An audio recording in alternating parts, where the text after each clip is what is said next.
4, 3, 2, 1. Yung tipong napapanood mo lang sa social media. Ngunit nabigyan ka ng pagkakataon na masaksihan at napuntahan ito, aba para ka na ding tumama ng 10 times sa scatter. Kahit halos 3 times ang tinaas ng gas ay hindi namin ito alintana. Ikaw ba naman marating mo ang lugar na ito, ay mamangha ka na lang talaga sa taglay nitong ganda. Sa dami ng pagpipilian mo ng paghintuan, dito mo rin matatagpuan ang puno na walang forever. Oo, tama ang narinig mo, kaya kung wala kang forever paborto sa'yo, kaya ano pa inaantay nyo? Kaya ikaw, ikaw na nanonood, ano pa inaantay mo, sayang ang motor, tara na. At dito nga guys, start to travel point kami from Marilake Highway.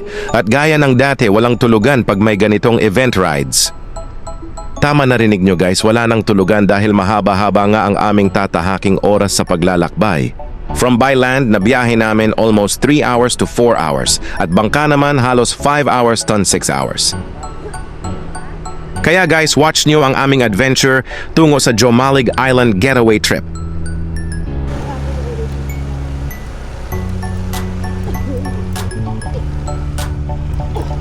At gaya nga ng dati, pahinga lang namin ay magkape or mag-top up gas.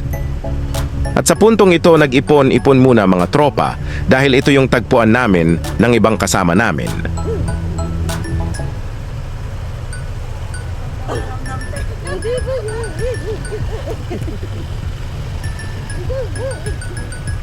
Shoutout nga pala sa mga bago natin mga tropa, sa grupo nila Sister Nal Santiago, Master Robert Alden Leones, kanila Madam Le Corblay, Sister Cla Hernandez, and sa inyo guys na tumatangkilik sa aking munting page o channel, maraming salamat po.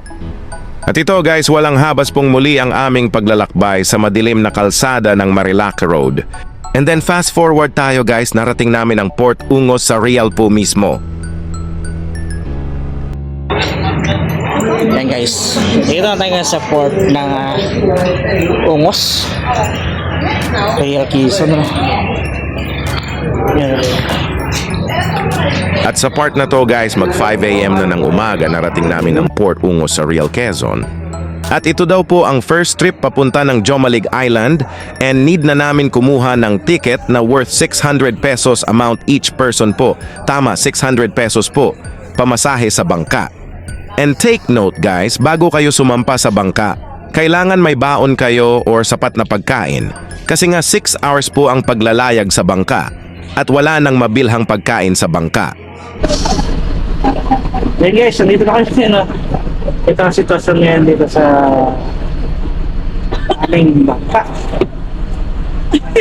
We're going to Malik now. Dito pa. Eh, misis ko, nagutom na, kumain na. Nagsarili na guys. Andito tayo, tsaka sunset. So tayo, Jake, is... Lakas na. Alas 5:35 umaga. Vincent, paano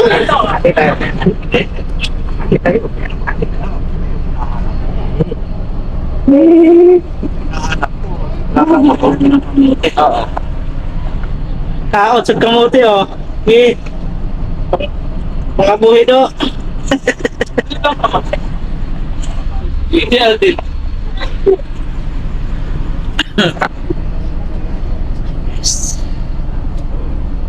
At dito guys, halos nakaabante na kami sakay ng bangka at dinuduyan-duyan kami sa malalakas na alon.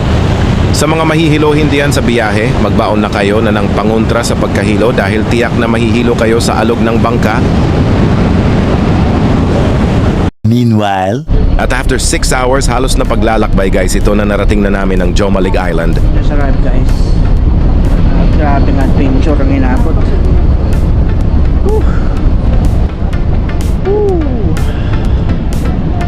Sheesh. Shout out. Nakarating din kami sa lugar ng Humalig.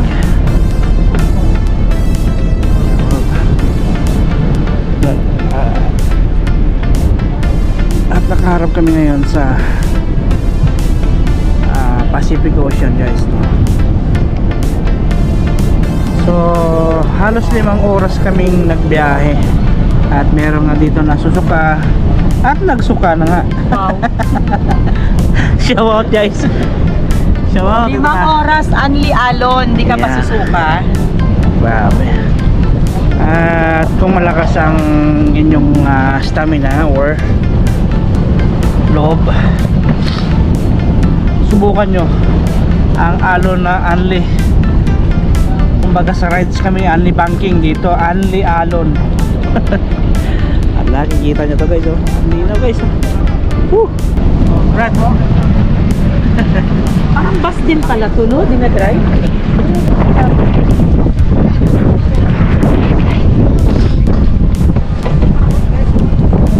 Ayan, may mga motor na kahit tawid dito. Good morning, good morning.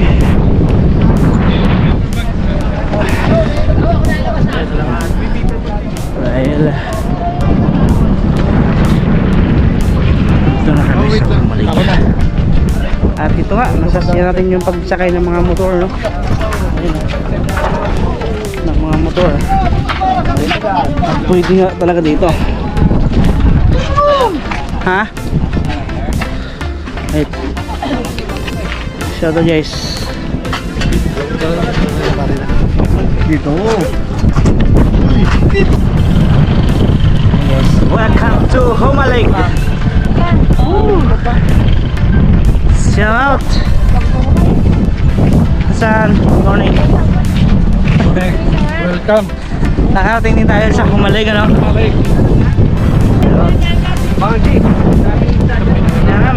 At pagdating nyo pala dito guys, need nyong magbayad ng 170 pesos for environmental fee plus habal-habal na 70 pesos patungo naman sa inyong destination na resort o beach. Dito kailangan nyo naman magpalista para sa environmental or tourism office nila o magpa-register. Then after nyo magpa-register mga guys, proceed na tayo sa habal-habal patungo sa inyong destination. At aming destination pala guys ay Tejadas Beach Resort na highly recommended din po. At dito nga guys, papunta na nga kami sa Tejadas Beach at habal-habal portion nga ang labanan dito. At shoutout nga po pala sa mga matitikas nos habal riders po, mabuhay po kayo. At pinas forward ko na mga guys. At pagdating nga namin dito sa Tejadas Beach, ganito kaganda agad ang bubungad sa inyong tanawin.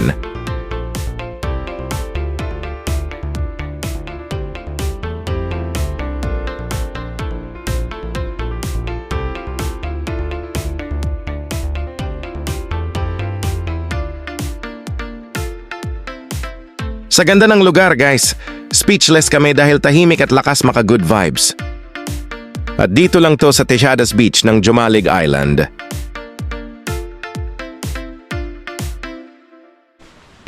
At mismo beachfront na agad at golden sand ang tawag sa lugar na ito dahil nga kulay ginto nga talaga pagmasdan.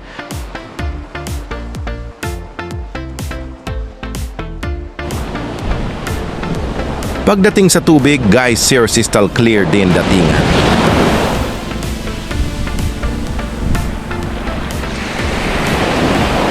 Mamangha ka sa taglay nitong ganda ng Tejadas Beach dahil bukod sa malaparaiso ang sa dami ng pine tree o mga puno na nakapalibot dito.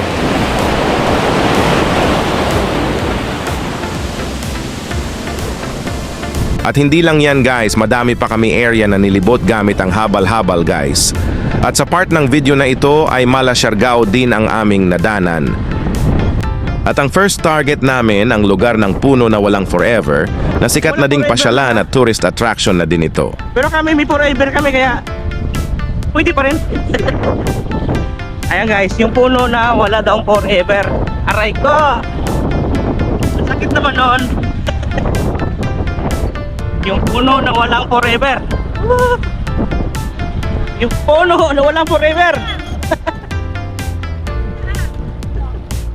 Guys.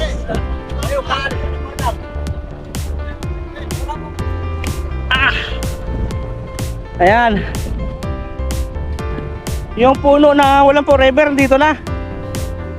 Yes guys, tama po kayo ng dinig puno na walang forever kasi siya lang bukod tangin na puno na nakatayo dito kaya siguro tinawag na puno na walang forever.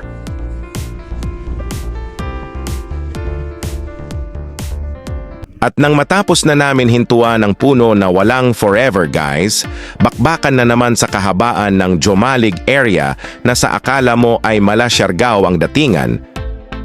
At second destination namin ang sikat na Mala Batanes na isla at ang tawag nila dito ay Little Batanes. Dahil nga ay halintulad ito ng Batanes Island. Yes guys, at sadya naman talaga napakaganda ng spot na aming napupuntahan. Halos wala kaming sinayang na oras sa pagpunta namin dito.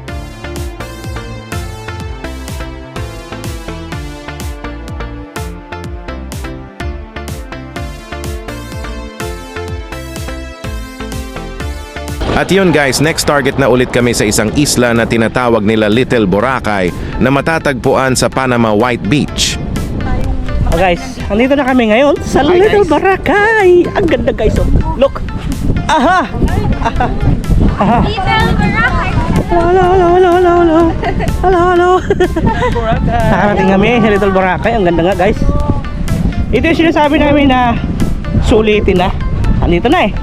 Andito ka rin naman ah. Sulitin na. Ikutin mo na lahat ng spot dito sa Jomalig. Yan. Wow. Wow. Boracay nga. Ganda nga guys. Totoong Boracay talaga. Wala kang masabi. Aray ko na lang. Aray ko. Ah, mapapasa na. All. All ka talaga. Aray ko. Salamat sa yung pagiging pasimuno. Langya ka. Hindi na alon, no? Snorkeling ka, no? At dito guys, dito namin nasaksihan si Nemo Fish na tila nais pang makipaglaro sa amin. At ito ang pinaka nagustuhan naming spot dahil sa crystal clear na tubig ay sadyang mahinahon pa sa alon kaya napakakalmado. At sadyang napakalinaw nga guys ng tubig, malinaw pa sa plano nyong rides na puro plano walang natutuloy. At the last part travel namin guys, ito naman yung tinawag nilang Turtle Rock na matatagpuan sa Kanaway Beach. At look guys, sa daraanan pa lang namin ay tila paraiso. Sa ganda super amazed talaga kami dito sa Jomalig Island, sulit ang biyahe. At dito guys, maladesyerto ang lugar na ito sa sobrang lawak at kulay ginto ang mga buhangin. Kaya kung pinaplano nyo pumunta dito guys, planuhing mabuti prepare budget dahil abot. Kaya naman at di kamahalan para ka na ring nag-tour ng Batanes, Siargao at Boracay dahil nga napakaganda nga din talaga dito. At kung dumaan man ito sa wall nyo mga idol, palambing naman ako pa like, share and follow my Facebook page and YouTube channel. Thank you for watching.